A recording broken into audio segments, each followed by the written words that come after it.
Vamos a empezar.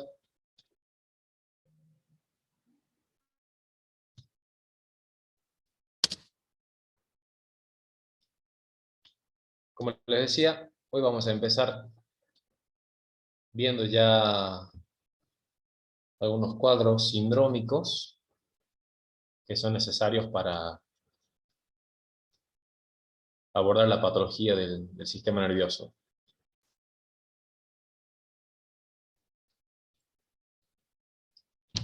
Esperemos que se maximice. Listo. Bueno, vamos a empezar hablando de síndrome piramidal. ¿Se acuerdan que nosotros ya habíamos estudiado lo que son las maniobras para evaluar lo que es fuerza, ¿sí? Fuerza muscular, para ver lo que es tono? Bueno, aquí vamos a tener que hacer un repaso de esas maniobras. No es que las vamos a poner a ver a cada una de ellas, sino que las vamos a aplicar. Bien. Para hablar de síndrome piramidal, ustedes tienen que recordar justamente lo que es la anatomía, lo que sería la vía piramidal, porque aquí se va a afectar esta primera neurona, ¿sí? Que se encuentra justamente a nivel de la corteza.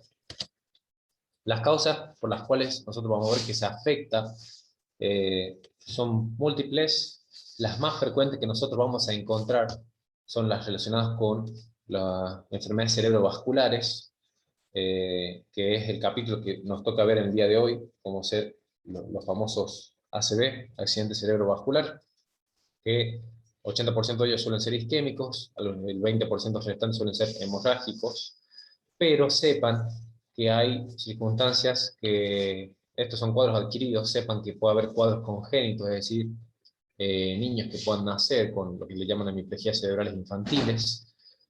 Un síndrome piramidal también puede ser resultado de una persona que haya tenido un traumatismo de cráneo, súper frecuente aquí en nuestra provincia, ni hablar de otras provincias que no es obligatorio el uso de casco protector para los que conducen motocicleta. Dentro de las lesiones vasculares, nosotros podemos saber que los ACV isquémicos, por ejemplo, cuando hay una isquemia, cuando decimos que hay isquemia es que se tapa una arteria, puede ser secundario a trombosis, embolias. A veces puede darse por vasoespasmos o por vasculitis, que esto ya hace referencia al gran capítulo de las coagenopatías, por ejemplo, como ser el lupus. Por otro lado, nosotros vamos a encontrar que los síndromes piramidales también se pueden llegar a dar por este gran capítulo, que son los tumores, tanto tumores benignos, que eso es otro capítulo que tenemos que estudiar nosotros también, lo que son los tumores del sistema nervioso, que pueden ser benignos o malignos. Ustedes sepan que no todos los tumores es sinónimo de cáncer, sino que hay tumores que tengan células neoplásicas malignas. Ese que tenga células malignas es lo que se conoce como cáncer. Mientras que tumores benignos son tumores que tienen células que son muy parecidas a las células normales, pero tienen un crecimiento generalmente descontrolado. Los síndromes piramidales también pueden ser por cuadros infecciosos o cuadros que afectan las meninges, configurando las famosas meningoencefalitis, que es otro capítulo que vamos a ver más adelante también. Nosotros vamos a encontrar que tenemos trastornos de la motilidad, ¿sí? Que vamos a encontrar como ser las paresias, que es debilidad, o parálisis, que son plejías, es decir, cuando hay pérdida completa de la motilidad. Otras alteraciones que nosotros vamos a encontrar en este síndrome de la primera motoneurona es alteraciones del tono. Puede ser que el paciente presente hipotonía o hipertonía. La hipertonía es más frecuente cuando el paciente ya tiene, en el caso de los ACV isquémicos, por ejemplo, ya tiene un cuadro que está evolucionado. Otras alteraciones que podemos llegar a ver son las de la motilidad refleja. Nosotros vamos a observar que los pacientes, al tener su vía piramidal afectada, es decir, su primera motoneurona, el arco reflejo se libera. Entonces yo, a la hora de obtener los reflejos, que ya los hemos estudiado, el paciente va a presentar hiperreflexia profunda. Yo le hago la percusión, digamos, el tendón rotuliano para obtener el reflejo eh, justamente patelar, y voy a observar que tiene una hiperreflexia. Los pacientes pueden tener los abolidos, lo que son los reflejos superficiales, ¿se acuerdan del cutáneo abdominal? Y ahí pueden presentar reflejos anormales que ya los vamos a ver enseguida. A veces puede tener alteraciones de la motilidad involuntaria o asociada, como son los clonos y sincinencias, que ya vamos a tocar algo de eso. Nosotros podemos encontrar las hemiplejías en diferentes tipos de cuadros, porque el paciente, de acuerdo a la gravedad que tiene, por ejemplo, la causa más frecuente que le había dicho a ustedes es el ACV. Si viene con un ACV grave, muchas veces ese paciente ingresa con un coma. Entonces, de acuerdo al estado que tenga el paciente, de acuerdo a su estado neurológico, son los signos que nosotros vamos a encontrar. Por ejemplo, supongamos que ha tenido un ACV extenso y ese paciente ingresa en coma. Acuérdense, el estado de coma es que el paciente está dormido. Entonces yo a la hora de empezar a examinarlo voy a encontrar diferentes signos a la hora de estudiar el síndrome piramidal. Todo esto está en el Argente, así que lo van a repasar ahí también. Por ejemplo, cuando yo veo a nivel de la cabeza el paciente, voy a ver que obviamente tiene una fascia asimétrica. ¿Por qué? Por la parálisis facial. Pero como el paciente está dormido, se va a visualizar que presenta lo que se llama el signo de fumador de pipa. ¿Qué significa? Al tener la debilidad o la plejía facial, como está dormido y ronca, y el respirar por la boca, se va a ver cómo se mueve la mejilla, ¿sí? Más fácilmente con respecto a la contralateral. Eso es lo que le llaman signo fumador de pipa. Ojo, esto es un signo solamente que se ve en los pacientes que tienen las hemiplejías, pero que están en coma, es decir, que están dormidos. ¿Bien? Los pacientes en coma también vamos a ver que ellos tienen una desviación conjugada de la cabeza y los ojos hacia el lado de la lesión. Nosotros para evaluar en estos pacientes que ingresan dormidos, ¿sí? Podemos realizar lo que se llama la maniobra de Foix, que consiste en apretar lo que es la rama ascendente de lo que es la mandíbula, comprimiendo el trayecto nervio facial, y eso genera dolor, y voy a ver cómo con el dolor se contrae la musculatura del lado sano. Nos sirve esta maniobra, por ejemplo, en pacientes que ingresan con ciertos cuadros de presión de estado de conciencia. Nos ha pasado, digamos, algunos que le llamamos síndromes conversivos, que hacemos maniobras dolorosas para ver si el paciente reacciona. Realizamos la maniobra de Foix y vemos si el paciente genera la contractura de la mímica de la cara al hacer esta maniobra. Si yo busco el reflejo córneo-palpebral, ¿se acuerdan? Es decir, estimulando con un hisopo, por ejemplo, la córnea, lo normal sería ver cómo se contrae el párpado, pero el paciente, obviamente, que tiene la parálisis facial, va a tener justamente ausencia de este signo por compromiso del facial, lo que se conoce como el signo de Millian. En los miembros, es decir, el paciente está dormido, yo le voy a levantar el miembro, voy a ver cómo cae abruptamente en la cama. Los reflejos profundos en este estadio del paciente que ingresa, por ejemplo, con una grave hemiplegia o un grave ACV, pueden llegar a faltar los reflejos profundos, sí, presten atención a esto, no es que siempre vamos a obtener hiperreflexia. Y incluso cuando yo hago lo que es el signo de Babinski, ¿se acuerdan? El signo de Babinski correspondría a lo que decíamos acá de los reflejos anormales, la aparición de un reflejo patológico. El Babinski, acuérdense, es un reflejo que es patológico. Entonces, yo podría llegar a obtener en estos pacientes un reflejo Babinski bilateral. Cuando yo examino el tronco, voy a ver que los reflejos cutáneos abdominales y cremasterianos están abolidos del lado de la parálisis. Puede ser que el paciente ingrese despierto, ¿sí? Y se da cuenta, y la familia lo trae porque ha tenido un cuadro de hemiplegia. Mucha gente del interior, ustedes les preguntan, ¿qué le ha pasado? Y dicen, no, se me durmió la media res, así comentan ellos. Y justamente en estos pacientes que podemos hacer una anamnesis y que podemos evaluarlos, y generalmente en la etapa aguda, se suele observar lo que es la hemiplegia flácida. La hemiplegia puede ser facio-braquioplural completa, ¿sí? Con hipotonía o flacidez, ¿sí? El paciente puede ocluir el ojo al lado paralizado con mucha menos fuerza que el lado sano. Puede observar lo que es el signo de Chavillot. ¿Se acuerdan que ya lo habíamos visto? Que no puede abrir o ocluir el ojo paralizado de manera aislada. Y en el lado que está paralizado, está abolido los reflejos cutáneos abdominales, lo mismo que el otro, y osteotendinosos. Y estos pacientes también voy a observar el signo de Babinski. En la hemiplegia espástica, ¿sí? Posteriormente, esto es lo que yo les decía, que los pacientes que tienen hemiplegia flácida, posteriormente se va tornando, convirtiendo en hemiplegia espástica. Entonces aquí ellos van a presentar hipertonía. Aquí el tono, acuérdense, para evaluar el tono tenemos que hacer maniobras de pasividad. Nosotros vamos a evaluar mediante nosotros la palpación y vamos a observar que el paciente va a tener hipertonía justamente del lado paralizado y que puede llegar a tener contractura. Del lado de la cara se pueden acentuar incluso los pliegues faciales, profundización del surco nasogeniano, lateralización de la comisura labial hacia el lado hipertónico. Va a tener, ¿se acuerdan? La actitud de inflexión del miembro superior, ¿sí? La actitud en extensión del miembro inferior. Y cuando marcha, ¿se acuerdan que ya lo habíamos visto en la clase de semiología inicial de justamente de lo que es sistema nervioso? Va a marchar con la famosa marcha en guadaña o marcha helicopoda, en la cual el paciente, como tiene esa actitud en extensión del miembro inferior y tiene que hacer una rotación interna del pie, ¿sí? Hace ese movimiento con el pie, lo desliza hacia afuera y luego hacia adentro, haciendo un movimiento semicircular.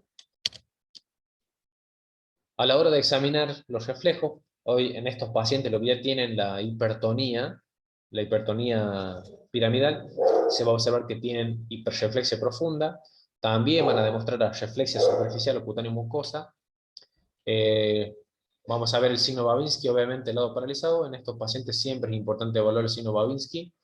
Y si hacemos las maniobras sucedáneas, ¿se acuerdan? La maniobra de Gauss, de Oppenheim y de Schaffer. Gauss cuando comprimimos los músculos gemelos. Oppenheim cuando deslizamos sobre el borde anterior de la tibia. Y Schaffer cuando comprimimos el tendón aquiliano.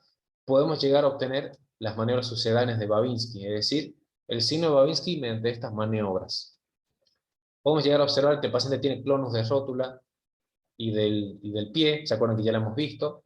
Y las incinesias, que son movimientos involuntarios y automáticos que el paciente lo va a presentar del lado que está comprometido, del lado de la parálisis. Y el paciente se mueve del lado sano y vamos a ver cómo del lado afectado va a tener esos movimientos involuntarios. Y los pacientes pueden llegar a tener atrofias musculares, pero suelen ser tardías y sobre todo en un paciente que no se ha rehabilitado. Nosotros podemos llegar a encontrar las hemiplejías directas y las hemiplejías alternas. Las hemiplejías directas, es decir, son aquellas que vamos a tener todo el compromiso del mismo lado de la lesión, es decir, que aquí el ACV o la causa que produce la afectación de la vía piramidal se produce antes que se decuse la vía piramidal. Entonces, los sitios donde más frecuentemente se puede afectar es a nivel de la corteza, a nivel subcortical, a nivel capsular o a nivel talámico. Las hemiplegias corticales, ¿sí? Aquí la lesión va a afectar la corteza, un área motora, ¿sí? Suelen ser, pequeño dato que esto ya después lo vamos a ver o revisar cuando veamos ACV enseguidita. Los pacientes que tienen hemiplegias corticales, ¿sí? Que se afecta siempre las áreas motoras, suele ser casi siempre por compromiso de la arteria cerebral media. Ya vamos a ver enseguida un poquito de eso. Los pacientes que hacen hemiplegias corticales suelen tener un daño que suele ser focal, y esto puede dar solamente monoplejía, es decir, el paciente ingresa con una debilidad, ya sea del brazo solamente, de la cara o de la pierna. Se dice que si la lesión llega a afectar, por ejemplo, yo soy derecho, ¿bien? Se dice que mi hemisferio dominante es el izquierdo. Supongamos, si yo ingreso con un ACV que me compromete, hace una parálisis, por ejemplo, facio-brachiocrural del lado derecho, ¿sí? Se va a estar comprometido lo que es mi hemisferio izquierdo. Se dice que si se compromete en forma extensa lo que es el hemisferio dominante, estos pacientes pueden cursar con afasia, que sería la pérdida del lenguaje, apraxia, que es la pérdida justamente de las actitudes motoras aprendidas, o astereognosia, que es la pérdida justamente de las funciones de reconocimiento. Nosotros podemos tener cuadros de hemiplegias subcorticales, que aquí se puede lesionar el centro oval antes que entre en la cápsula interna. Pueden ser capsulares, que son las más frecuentes, que se va a comprometer justamente lo que decimos, esa porción entre los núcleos, ¿sí? Donde pasa la vía piramidal. Y estos cuadros ya son más raros, lo que son las hemiplegias talámicas, o síndrome de Dejerine-Roussy. Aquí la lesión es en tálamo, genera una hemiplegia transitoria, y puede observarse signos extrapiramidales, también corea, tetosis, y van a tener lo que le llaman las algias talámicas porque cursan con dolores intensos, porque acuérdense que todo lo que es las vías de la sensibilidad pasan por el tálamo. Y esto, bueno, nos vamos a detener un ratito para que ustedes comprendan, porque lo que nosotros hablamos recién son las hemiplejías directas, es decir, el paciente va a tener una presentación clínica con la lesión todo del mismo lado. Por ejemplo, una parálisis o una plejía o una paresia facio-brachiocrural de un solo lado, es decir, derecho o izquierdo, es decir, está todo de un solo lado. Significa que la lesión tiene, obviamente, a nivel contralateral. Pero yo me puedo llegar a encontrar clínicamente con otra situación, que son las hemiplejías alternas, que aquí las alternas se producen porque la lesión asienta en algún punto del tronco encefálico, ya sea en lo que es mesencéfalo, en lo que es protuberancia o es a nivel vulvar. ¿Bien? Entonces, recuerden que, ¿qué tenemos en el tronco? Los núcleos de los pares craneales. Por lo tanto, voy a tener que buscar signos faciales que me hagan rever o me hagan necesario estudiar que el paciente tenga un compromiso de algún par craneal. Entonces, por eso es la importancia de lo que vimos la clase pasada, el examen neurológico de los pares craneales. Por ejemplo, yo si tuviera una lesión, como ser aquí a nivel peduncular, recuérdense que en los pedúnculos, lo que es el mesencéfalo, están los núcleos de los oculomotores. Entonces aquí, por ejemplo, tenemos lo que le llaman el síndrome de Weber, ¿sí? En el cual el paciente va a tener una hemiplegia contralateral, que está esquematizada acá, va a tener una parálisis facio-brachiocrural, que está el esquema, todos estos son esquemas del Argente, pero va a tener un compromiso del tercer par del lado derecho, ¿sí? Va a tener lo que es tosis palpebral, por ejemplo, por compromiso justamente del motor ocular común. Entonces, esto sería un ejemplo de una hemiplegia alterna, es decir, tiene un par craneal comprometido de un lado, pero tiene la vía piramidal comprometida del otro. Eso es lo que se llama un síndrome alterno. ¿Cómo tienen que interpretar, esta pregunta de examen, cómo tienen que interpretar ustedes que el paciente presente signos craneales de un lado y signos piramidales del otro como un síndrome alterno? ¿Y qué significa un síndrome alterno? Que la lesión está en tronco, en algún punto del tronco encefálico. ¿Estamos? Esa pregunta de examen y les va a servir porque los pacientes que suelen tener síndromes alternos suelen ser pacientes con un cuadro que puede ser más grave que el resto de lo que vimos hace ratito. Por ejemplo, si tuviéramos un compromiso protuberancial, aquí ya vemos que el paciente va a presentar, por ejemplo, lo que se llama una hemiplegia brachiocrural del lado izquierdo y un compromiso facial, ¿sí? Y que según dice el texto es generar una parálisis facial periférica del lado derecho por compromiso a nivel protuberancial, comprometiendo justamente el núcleo motor del nervio facial.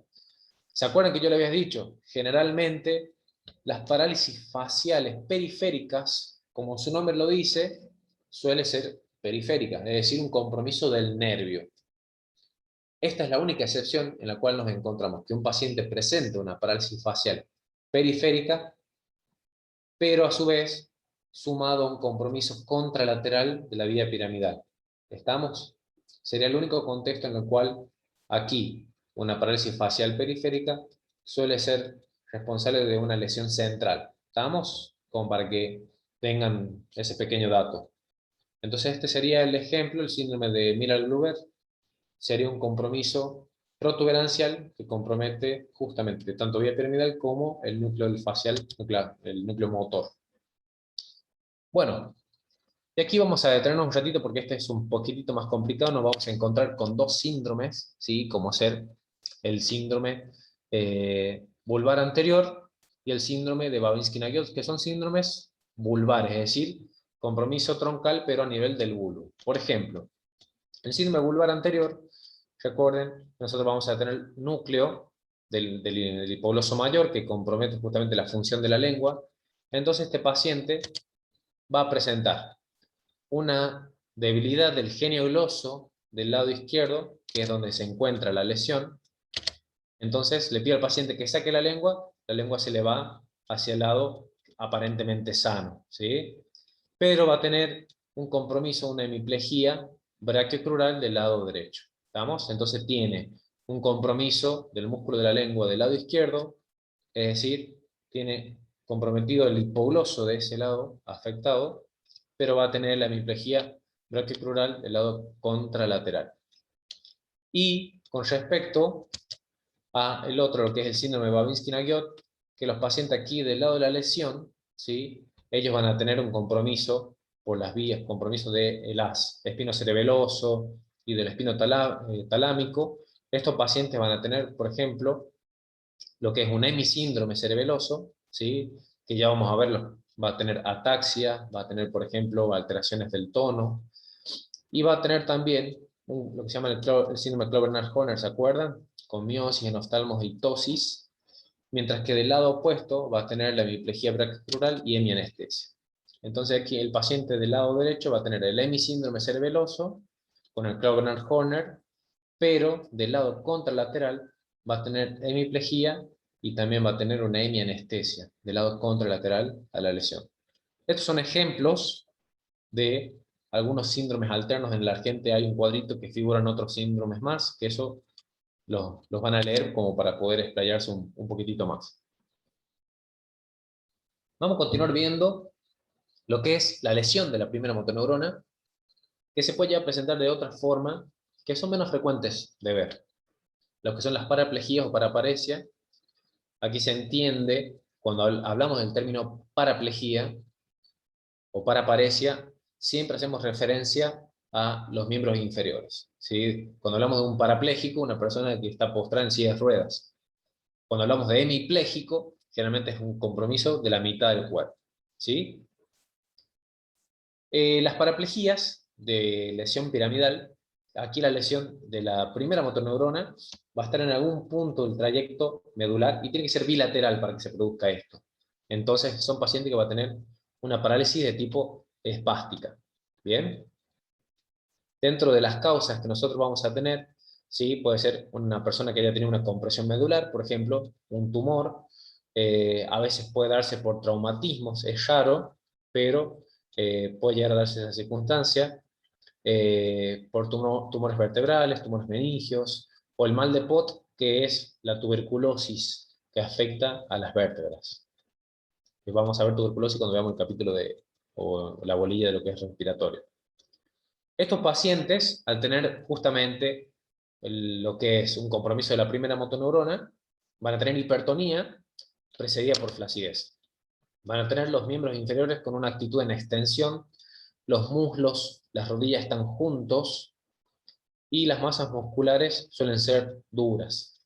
Estos pacientes, cuando marchan, suelen tener lo que le llaman marcha paretoespástica o la marcha de pato. Entonces, esta marcha se visualiza en los pacientes que tengan un compromiso de la primera motoneurona, pero es bilateral. Y obviamente vamos a ver todos los otros signos característicos, como ser la hiperreflexia, que va a ser obviamente bilateral, y algunos de ellos pueden tener alteraciones esfinterianas.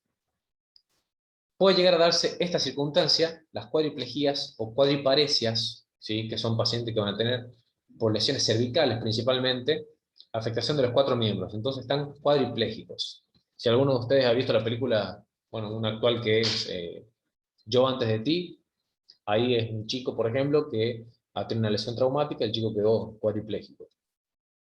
Las causas son las mismas, pero muchas de ellas suelen ser frecuentemente por traumatismos y puede llegar a darse este cuadro grave y muy feo que se llama el síndrome de cautiverio, que aquí se produce por un infarto a nivel de la protuberancia. ¿Sí? Recordemos que está el tronco basilar, las arterias vertebrales se unen, forman el tronco basilar, y el infarto a este nivel generaría un compromiso justamente de lo que viene a ser el tronco encefálico. Entonces estos pacientes, acuérdense que como toda la vía piramidal pasa por lo que viene a ser el tronco encefálico, y yo altero la irrigación a nivel del tronco encefálico, estos pacientes obviamente van a cursar con cuadriplejía, conservan la conciencia porque el daño del sistema nervioso se produce no en la corteza, no en la sustancia blanca, sino en el tronco encefálico. Entonces son pacientes que tienen conciencia conservada, diplejía facial justamente por compromiso del facial, no se pueden expresar, y como la lesión es a nivel protuberancial, se dice que el mesencéfalo está indemne, entonces ellos van a tener la motilidad conservada de los oculomotores, principalmente del tercer par. Por eso se dice que estos pacientes tienen motilidad vertical conservada, ¿sí? Acuérdense que es el recto superior e inferior inervado por el tercer par que produce la motilidad que sube y baja los ojos, y a su vez motilidad de los párpados. Entonces son pacientes que lo único que pueden llegar a hacer es comunicarse con el movimiento de los ojos. Es sinceramente horrible. Por otra circunstancia que podemos llegar a encontrar es el síndrome de la segunda motoneurona. Aquí es importante que conozcan esto porque vamos a tener que estudiar una patología que es sumamente importante para ustedes, que es la esclerosis lateral amiotrófica, que aquí los pacientes van a tener ya sea compromiso en la ELA, que es la esclerosis lateral amiotrófica, tienen compromiso ya sea de la primera motoneurona o de la segunda, que es lo que vamos a ver ahora. Cuando hablamos del síndrome de segunda motoneurona, acuérdense que la segunda motoneurona, ¿dónde va a sentarse? En el asta anterior de la médula espinal. Entonces, aquí la lesión se produce en esta zona y tiene dos formas de presentación. Puede ser que la lesión asiente sobre el núcleo de origen a nivel del tallo cerebral, ¿sí? O de la médula espinal, es lo que se conoce como parálisis nuclear, ¿bien? O la lesión asienta en algún punto del trayecto de la fibra motora desde el núcleo hasta su efector. Es lo que se conoce como parálisis infranucleares. ¿Cuáles son las alteraciones que yo voy a encontrar en un paciente que tiene lesión de la segunda motoneurona? También voy a encontrar parálisis o paresia, pero a diferencia de la que habíamos visto recién de la síndrome piramidal, aquí puede llegar a afectar algunos músculos aislados, de acuerdo a cuántas motoneuronas segundas se afecten. Entonces, ¿cómo voy a observar yo el tono? Aquí el paciente, justamente por daño de la segunda motoneurona, ya va a tener hipotonía, atonía o flacidez. Y esto, a ver, esto no es para que ustedes se lo estudien de memoria, sino que es para que lo razonen. Ustedes ya lo han visto en fisiología, lo que es la fisiología del arco reflejo. ¿Se acuerdan? Ya lo hemos visto en fisiología y lo hemos estudiado cuando lo hemos repasado rápidamente cuando estudiamos los reflejos. Cuando ustedes realizan un reflejo, a ver, y ahora sí le voy a pedir desactiven los micrófonos porque le voy a hacer una pregunta a ver quién me responde. Cuando yo evalúo los reflejos, ¿estoy evaluando primera o segunda motoneurona?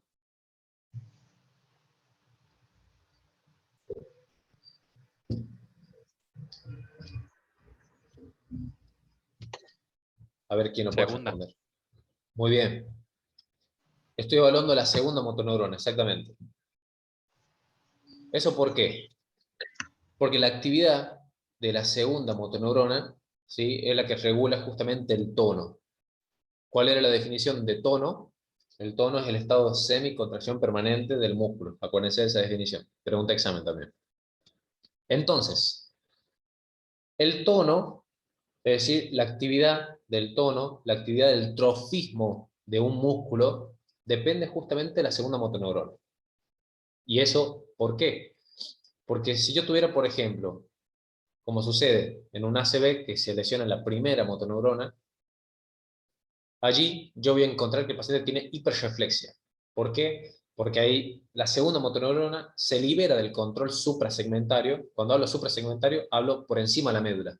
Siempre cuando hablamos de nivel segmentario, hablamos a nivel medular. Entonces, yo al evaluar los reflejos en un paciente con un síndrome piramidal, yo evalúo que va a tener hiperreflexia. ¿Por qué? Porque justamente la segunda motoneurona se ha liberado del control de la primera motoneurona, por lo tanto, hace lo que quiere, digamos. Entonces va a ser hiperreflexia.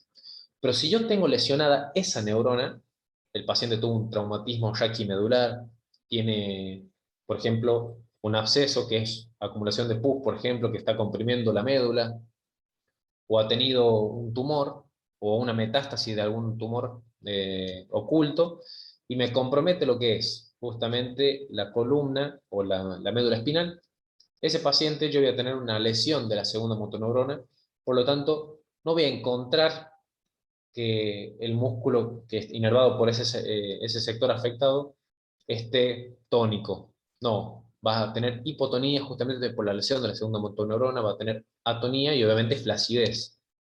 el trofismo, el estado muscular, no va a estar adecuado, va a estar atrófico porque se lesionó la que se encarga de dar el trofismo, ¿sí?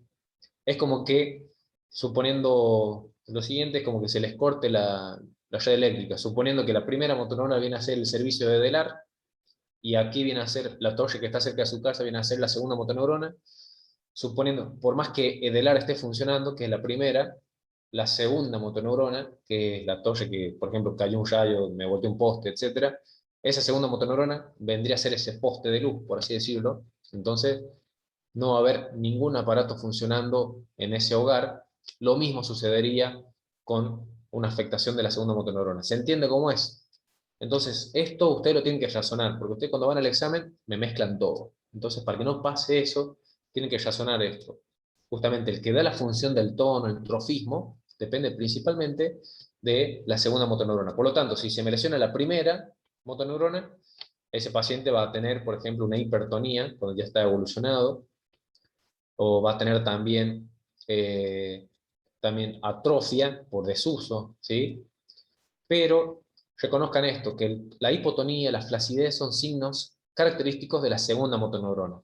En la primera ustedes pueden tener, de acuerdo a la evolución, si se presentó una ACV en forma aguda, va a estar hipotónico o atónico, y ya si el paciente ya se va recuperando de su ACV, por ejemplo, ya va a tener una hipertonía. Por eso, la hipotonía y la atonía o flacidez son signos característicos de la segunda motoneurona. Y otro dato, estos pacientes que tengan lesión de la segunda motoneurona siempre van a tener fasciculaciones.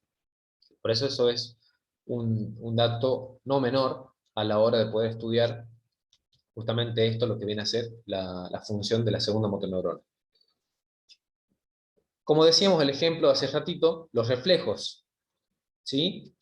Los reflejos profundos, estos pacientes van a tener, justamente como está lesionada la segunda motoneurona, van a tener hiporreflexia o arreflexia. ¿Bien?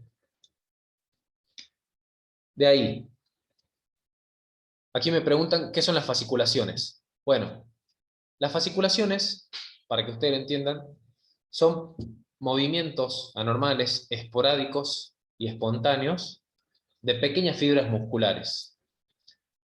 Por ejemplo, yo creo que se los dije en una clase, ¿alguno de ustedes alguna vez habrá tenido, por ejemplo, ciertos movimientos del ojo que sienten que se les mueve el párpado, o sienten que se les mueve una parte de la cara, o una parte del antebrazo, o del brazo?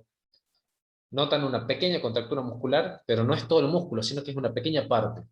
Entonces, unas fasciculaciones justamente son esos movimientos esporádicos de pequeñas fibras musculares, de pequeños fascículos, de ahí viene el nombre fasciculación. Entonces, cuando ustedes vean, qué sé yo, se vean en el espejo, sientan que se les mueve o les dicen, me titira el ojo, observen que eso pueden ser, por ejemplo, fasciculaciones. No significa que al tener fasciculaciones siempre van a tener lesiones de la segunda motoneurona, sino que las fasciculaciones también pueden ser producto, por ejemplo, de trastornos iónicos. Recuerden que las membranas celulares, su equilibrio depende de trastornos iónicos entre el sodio, entre el potasio, también dependen de lo que es la actividad muscular, depende mucho del ion calcio. Entonces, muchas de esas fasciculaciones pueden ser debido a trastornos iónicos.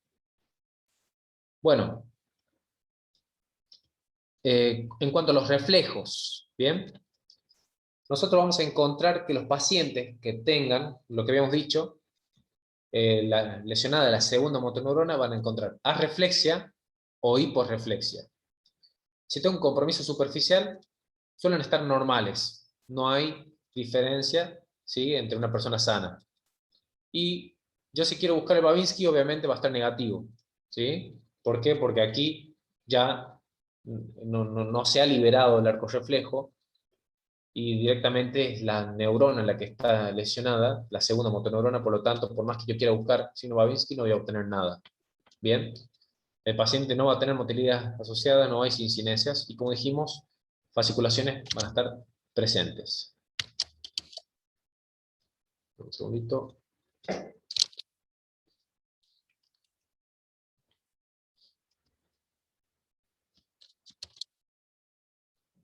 Un segundito. Vamos a continuar grabando. Vamos a compartir.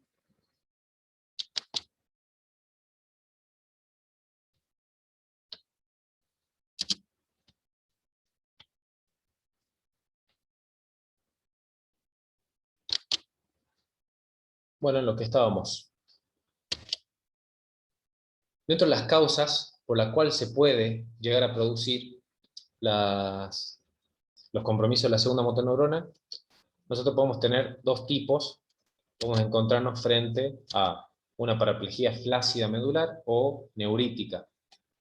Vamos a ver las diferentes situaciones. Por ejemplo, las que se dan por una lesión medular, ¿sí? Es por lesión del asta anterior, o la lesión del axón intramedular. ¿Se acuerdan que la médula tiene esa forma de H, ¿sí? En el cual lo que viene a ser la sustancia blanca está por fuera y la sustancia gris está por dentro? Bueno, el asta anterior, justamente que forma parte de esa H, si se lesiona la parte de adelante del asta anterior, sería lo que me generaría una paraplegia flácida. Y hay veces que también, cuando dice la lesión del axón intramedular, es parte de ese trayecto neuronal que está todavía dentro de la médula, dentro de esa sustancia blanca, antes de que forme justamente la raíz nerviosa. ¿Qué circunstancias me pueden llegar a dar este tipo de afectación? Bueno, las mielitis transversas, la poliomielitis, las secciones medulares, esto es más frecuente por traumatismos o por fracturas de columna o compresión tumoral. Estos pacientes van a tener un inicio rápido de esta afectación, ¿sí? Es decir, la presentación de estos cuadros suele ser rápido, y obviamente a la hora yo de evaluar la sensibilidad van a tener una anestesia total al sitio distal donde está afectado.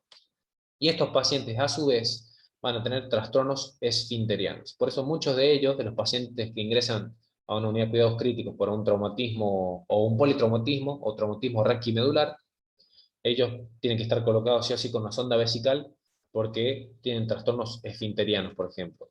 Pueden hacer una retención aguda de orina si es que no se los sonda a estos pacientes. Por otro lado, puedo encontrarme frente a las paraplegias flácidas neuríticas. Bien, la lesión puede asentar en la raíz del nervio periférico, si es radicular, un compromiso de la raíz, o la lesión del propio nervio, es decir, una lesión del tronco del nervio. También puede darse por traumatismos, tumores, pero aquí también estos cuadros suelen afectarse por cuadros metabólicos, como ser la diabetes, que configura las clásicas polineuropatías, las polineuropatías de origen alcohólico, y el síndrome Guillain-Barré, que esto lo vamos a ver más adelante. Este tipo de cuadros, tanto por la diabetes, las polineuropatías alcohólicas, suelen ser de inicio más lento, ¿sí? Las que dan este tipo de paraplegia flácida de origen neurítico, y los pacientes van a tener trastorno de la sensibilidad por afectación de fibras sensitivas radiculares o tronculares. ¿Qué significa? Que a diferencia de estos pacientes, ellos van a tener una lesión que va a ser segmentaria, no va a estar afectado, por ejemplo, tuvo una lesión a nivel, por ejemplo, de D12, no significa que va a tener afectado toda, digamos, la sensibilidad de ese segmento para abajo, no, sino que van a ser segmentarias las alteraciones de la sensibilidad. Y estos pacientes no suelen ser acompañados de ausencia de compromiso esfinteriano, es decir, tienen ausencia de trastornos esfinterianos. Vamos a repasar rápidamente esto, porque son parte de los compromisos de la segunda motoneurona cuando habla de un solo afectación que serían las monoplejías. Como decíamos, también, como las que dijimos hace ratito, pueden ser medular o pueden ser radiculares también. Las causas son las mismas. Por un compromiso tumoral, por ejemplo, el tumor de Pancoast es un clásico ejemplo de una monoplejía. Y ustedes van a decir, ¿y qué es el tumor de Pancoast? Bueno, el tumor de Pancoast es un tumor que va a afectar el vértice del pulmón. Al afectar el, el vértice del pulmón, afecta por un lado lo que viene a ser el simpático cervical, entonces esos pacientes cursan con el síndrome de Clover-Nash-Horner de ese lado, y a su vez suelen afectar lo que es el plexo braquial, por eso los pacientes van a tener una monoplejía del lado afectado. Por ejemplo, si tengo un tumor del vértice del pulmón derecho, voy a tener una plejía de ese brazo, por compromiso del plexo braquial. A veces, y lo hemos visto también, hemos recibido gente que ha tenido traumatismo, por ejemplo, una fractura clavicular que le ha destruido el plexo braquial, y esos pacientes tienen una monoplejía. Bien, puede darse la circunstancia por mal de Pott, que es la tuberculosis vertebral, enfermedades vertebrales o discales, que esto también suele ser frecuente, la que son las hernias de disco. Son monoplejías medulares, aquí la segunda motoneurona puede estar lesionada en el asta anterior o en su trayecto intraespinal, lo mismo que dijimos hace ratito. En las que son radiculares, aquí va a estar afectado de manera incompleta o completa las raíces de los plexos braquiales o crurales, ¿bien? Es decir, es una afectación de la raíz, de las raíces de los nervios. En todos estos casos, los pacientes van a presentar una parálisis flácida, van a tener trastornos sensitivos, van a presentar dolor, parestesias, y obviamente estos compromisos sensitivos es si es que van a presentar justamente daño de esas fibras sensitivas. Si no, van a tener principalmente las parálisis o paresias. De ahí vamos a ver otra parte, lo que viene a ser las polineuropatías, que aquí las polineuropatías, la afectación troncular o del nervio tiene su expresión en lo que es justamente lo que estamos hablando de esto, la polineuropatía, que como su nombre lo dice, se afectan varios nervios en forma simultánea, tanto fibras sensitivas como fibras motoras. Las causas que más frecuentemente producen esto, a diferencia de lo que vimos recién, de las monoplejías, que suelen ser muchos compromisos que son anatómicos, las polineuropatías generalmente tienen un compromiso de causa de origen metabólica, por ejemplo, o a veces también inflamatoria. Dentro de las causas metabólicas, la diabetes. Súper característico las polineuropatías producidas por diabetes. Muchos pacientes necesitan neurorehabilitación justamente por esto, y medicación para poder aliviar el dolor. Y justamente las lesiones del pie diabético se producen secundario a esto, a las polineuropatías diabéticas. Puede ser, en algunos casos, carenciales por déficit de vitamina B, se puede llegar a dar la circunstancia también. Vamos a ver esto, lo que es las polirradiculoneuropatías, que es el síndrome de Guillain-Barré. Las infecciones, como ser por la bacteria de brucelosis, por la lepra, y colagenopatías y vasculitis pueden llegar a dar también este tipo de polineuropatías.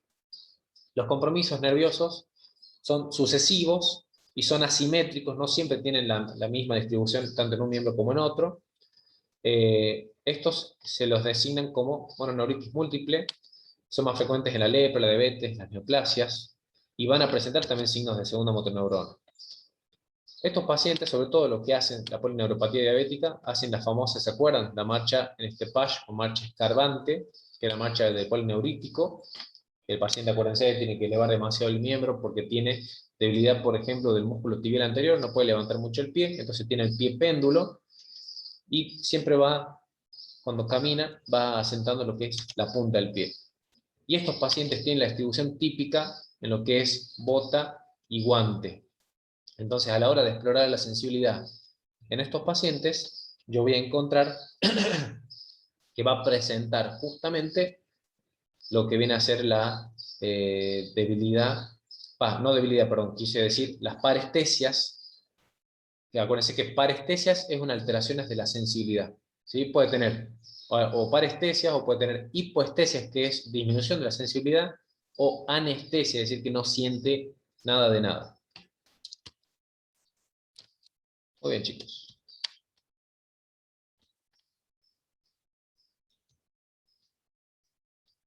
¿Dudas hasta ahí?